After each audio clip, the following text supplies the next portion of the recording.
paano natin mapapanatili ang lifespan ng battery. JFM e-bikes #1. Dati upat nga bar na dito bale dati red 25%, tapos 50, 75 kun 100. 50% mabalin nyo nga i-charge si Sonan. Ngam painanaan nyo muna 20 to 30 minutes sakbay yung i-charge, tapos 20 to 30 minutes ulit sagbay yung usaran. Tapno bumao pa di baterya na no kasla ko kaisang sangput yo na 50% han nga mabalin nga i-charge tayo nga sigod kasi ampay nga bimao di battery tayo.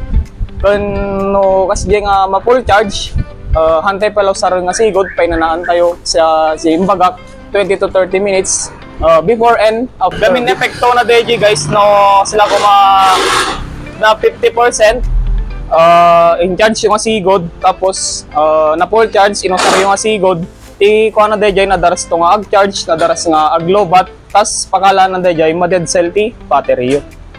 Tigamin kuha na ti lifespan na detoy battery nasa 1 to 2 years iso na. Kung dapat oray mga 3 months or 6 months mabalintay ko mga pakargaan ti danom na dagiti baterya tayo. Tapos may charge mo lang iso na. Tapos na may charge charger ti battery, i-charge tayo mo lang kung charger ti unit. Tandaanan tayo di bagbagami nga pinag-charge tayo. Tapno ma-maintain tayo di lifespan na.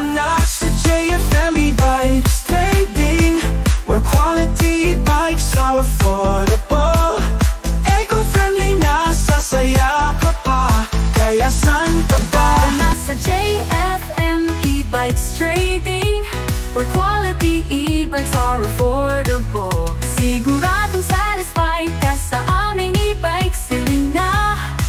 Piling na kalidad na hanap nyo ay nandito lang sa JFM e-bikes trading. Panalo ka, JFM e-bikes #1.